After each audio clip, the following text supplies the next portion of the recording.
Compute the area of the spandrel in the figure bounded by the x-axis and the line x is equal to b and the curve y is equal to k raised to n where n is greater than 0. What is the location of the centroid from the line x equals to b? Determine also the y coordinate of the centroid. So, ibig sabihin, ito yung y is equal to b natin. Dito sa part na yan. Ay, Barbie.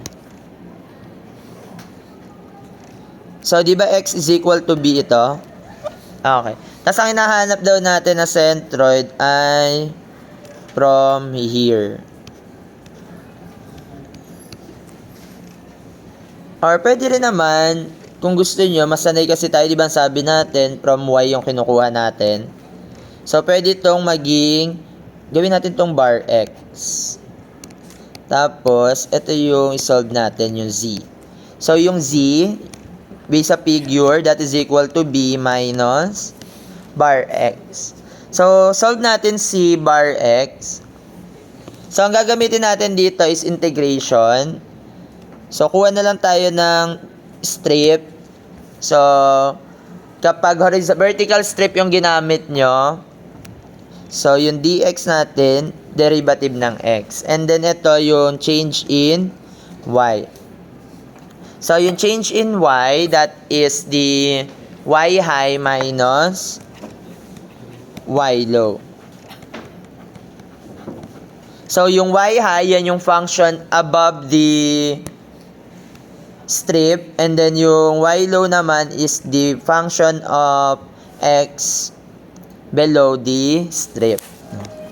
Okay. Tapos, syempre yung centroid nito is nagbabari yan. So, ito yung x sub c or x na lang.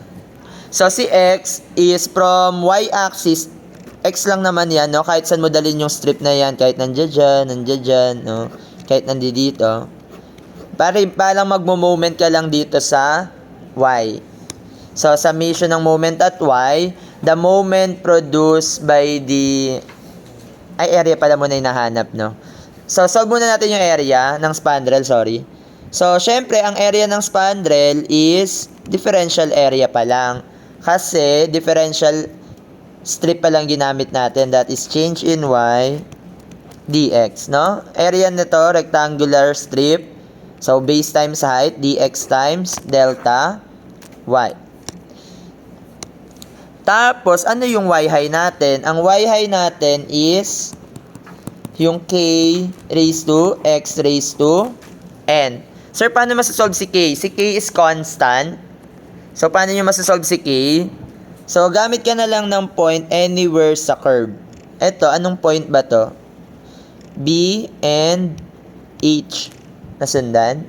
Base and height. No, kasi ito yung B and then ito yung height. So, yung B natin, gamitin natin na x and y is B and H. So, substituting, ang y natin is equal to H is equal to K B raised to N. Therefore, ang K natin is equal to H over B raised to N. So, substitute lang natin for the equation. So, y is equal to H over B raised to N, X raised to N. Okay, substitute natin. So, differential area is equal to y high. Ang y high natin is H over B raised to N, X raised to N, dx. Then, since differential yan, integrate lang natin. So, yung limit natin dito for differential area, since yung strip natin ay magta-travel from point 0 to B, no? So, that is 0 to B. Okay? Then, integrate. So, the integral ng dA, that is equal to A. Integral ng x raised to N, that is H over B raised to N. Ang integral ng x raised to N is, di ba power rule? N plus 1 over N plus 1. So, we have x raised to n plus 1 over n plus 1. Nasundan? Multiplied by, wala ng dx. May limit from 0 to b. Okay? So, substituting upper minus lower limit. So, substitute mo, di h over b raised to n. Ang upper limit natin, b. So, we have b n plus 1 over n plus 1. And then, substitute mo yung 0 dito. So, mawawala lang yung term. So, simplifying, we have h. Ito. May b raised to n, tapos may b raised to n plus 1. Exponent, law of exponent. No? So, kung same base, isasubtract natin yung exponent sa taas tsaka sa baba. So, n minus n, 0. So, ang matitira ay b raised to 1 divided by n plus 1. Therefore, ang area ng spandrel is base times height divided by n plus 1. Or nung n degree, ito yon. Ito yung area na yon. Di ba? Kung kabisado nyo, kahit di na kayo mag-integrate. So, sir, paano naman yung centroid? So, the centroid is moment, principle of moment. So, the total area multiplied by the centroid is equal to yung differential area multiplied by the centroid. Ang limits mo pa rin dito is from 0 to b. Okay lang? So, substituting, ang area natin dito na na-solve is bh over n plus 1 bar x is equal to, di ba lumalamig? Dito din pwede. And then, 0 to b, ang x natin is x, ang differential area natin ay yung h, b raised to n, x raised to n, dx. Okay, ito naman yung integrate natin. Simplify lang natin. So, we have h over b raised to n. Ang integral nito, x raised to, ito same base. So, may exponent tayo dito na 1. So, n plus 1 dx. From 0 to b, integrate lang natin. So, we have b raised to n. Ang integral ng x raised to n plus 1 is plus 1 uli. Ibig sabihin, we have x raised to n plus 2. Ang limits nito from 0 to b. Again, substituting upper minus lower limit. Ay, sorry. Nakalimutan ko n plus 2. So, we have h over b raised to n times n plus 2. Upper minus lower. So, we have b raised to n plus 2. And then, 0 lang naman yung kabila. So, kapag sinimplify mo to, so, magkakaroon ka ng h. So, may b, same base, no? So, bn minus n, that is, cancel.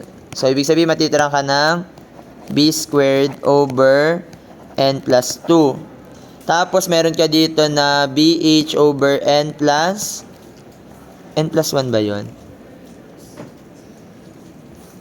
Tapos, bar x. So, yung bar x mo dyan, kapag cancel isang b.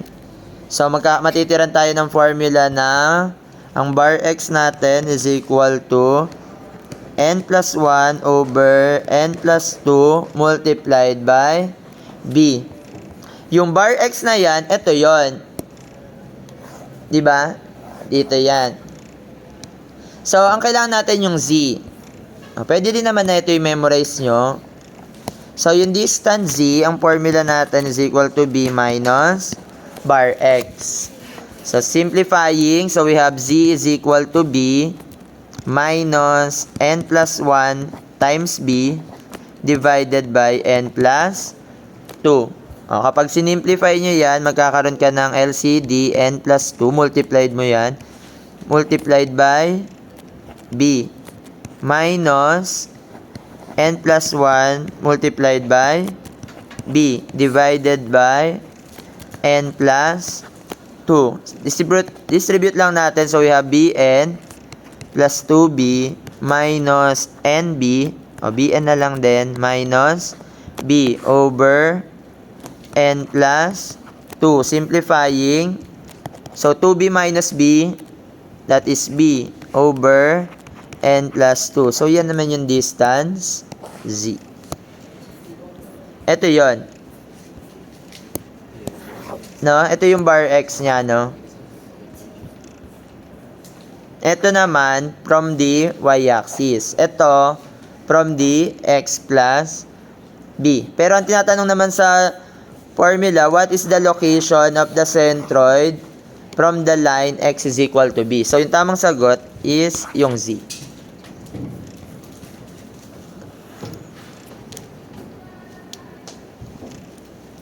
Paano naman, sir, sa y? Okay, ganito naman siya kapag sa y. Derivation pa lang. Para pagkadating yun ng review, kahit yung derivation, hindi nyo naaralin. At least nagka-idea na kayo na how to derive. So, yung bar y, so, mas madali dito kapag gumamit naman tayo ng horizontal strip.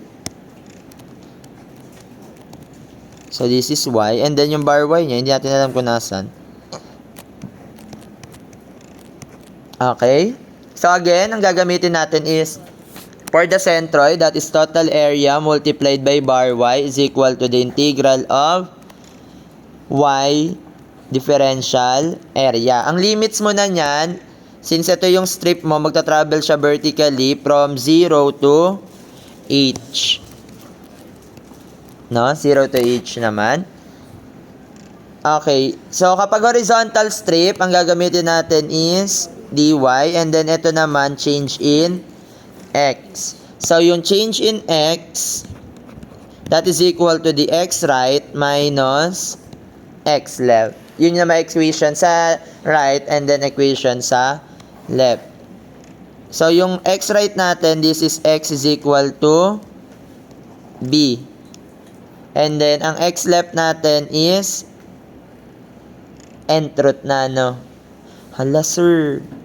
So, pwedeng, di ba ang formula natin dito, y is equal to, ano equation natin?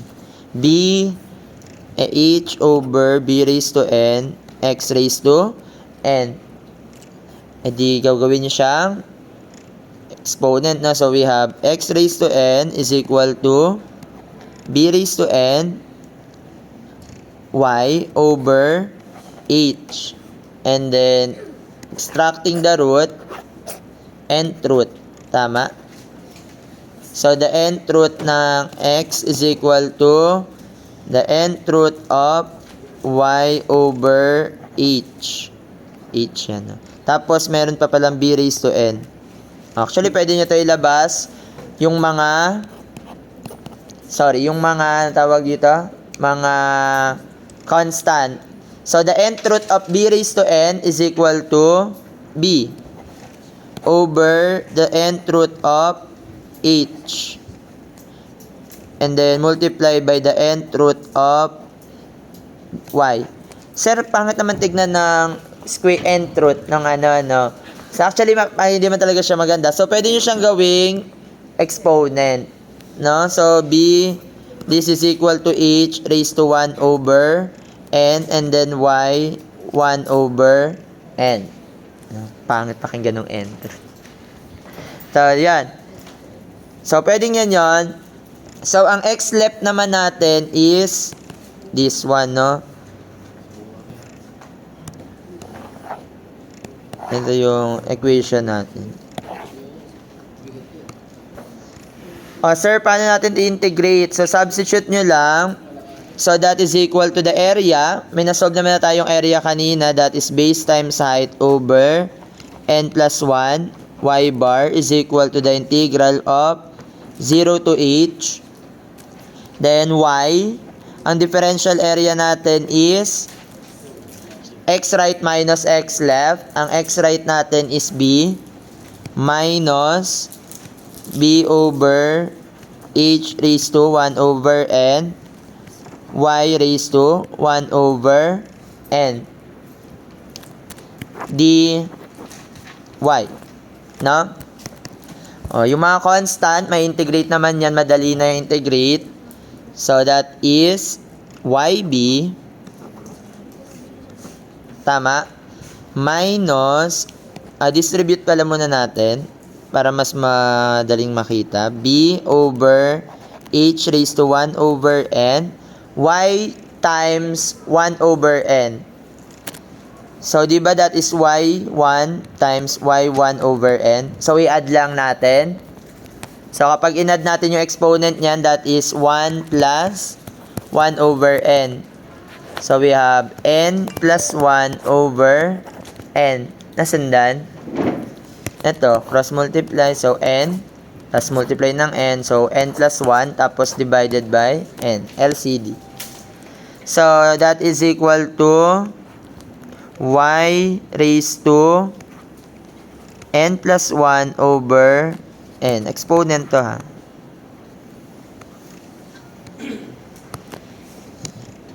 Tapos, hindi pa pala na-integrate. 0 to h dy. So, integral. So, yb dy. So, that is equal to y squared over, kasi n plus 1, di ba? Y squared by squared over 2 minus b over h 1 over n. Integrate lang natin to. So, yung n plus 1, dadagdagan natin ng 1. No? N plus 1 over n plus 1. Magkano to? So, magiging n plus 1 plus n over n. So, ibig sabihin, you have 2n plus 1 over n. So, yun yung exponent natin. So, magkakaroon tayo ng y raised to 2n plus 1 over n divided by yung 2n plus 1 over n. Raised from 0 to h. Okay, simplify muna natin bago tayo mag-substitute. B raised to y squared over 2 minus, iangat ko si n. So, we have nb y raised to 2n plus 1 over n divided by h raised to 1 over n times 2n plus 1. Okay? From 0 to h. So, upper minus lower, yung lower limit, magzi-0 lang naman yan. So, substitute natin h. So, we have bh squared over 2 minus nb. Ang b natin, b lang din. And then, magiging h raised to 2n plus 1 over n divided by h. Magkano h? Wala naman yan. So, h raised to 1 over n multiplied by 2n plus 1. So, yan. Na-substitute na natin yung upper minus lower. So, kapag sinimplify ito, exponent, same base. So, we have bh squared over 2 minus h to, no? O n. N lang pala yun. N. So, lagay mo lang yung n, yung b nandyan. Ito si h. Pareha sila ng base. So, subtract natin. So, we have 2n. Yung exponent, 2n plus 1 over n minus 1 over n. So, same base. Same denominator, n. So, matitiran ka ng 2n plus 1 minus 1, 2n. Cancel n. So, magiging 2. Ibig sabihin, meron tayo dito h squared over 2n plus 1. Ayan. Okay, wala na. Factor out. Saan nang pwedeng i-factor out? Ba't parang kulang ng b? Dapat may matirang isang h eh. Hindi. Matitira yung h. Tama. So, we have factor out BH squared. Ang matitira sa loob ay yung 1/2 minus n over 2n plus 1. Okay? Ano yung natitira sa kabilang side? Di ba BH over n plus 1 times bar y. Sir, may nakita na tayo. Simplified. Y bar is equal to cancel ang B, cancel ang H. Matitira isa. So, matitira na ako ng H. Cross multiply n plus 1. Tapos, may 1/2 ako dito. N over 2n plus 1. O, do the math. Dito sa, ayan. So, that is, simplify lang natin. So, least common denominator, GCF pala. LCD, 2n plus 1 over 2. Tapos, so, magkakaroon ako dito ng 2n plus 1 minus 2n. Diba, dude? Ito. So, titira 2n.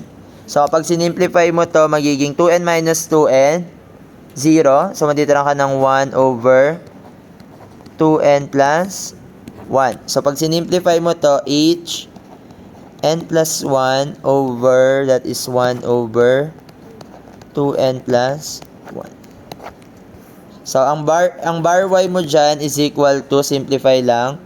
So, n plus 1 over 4n plus 2 h. Ayan na yung diba?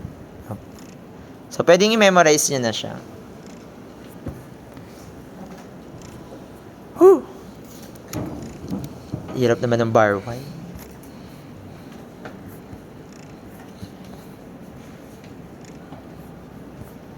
Ayan. So, yan sa integral. Pero mas maganda siya pagka may values. Pero ito yung madalas yung gagamitin, no? Ito, paki-memorize nyo na to.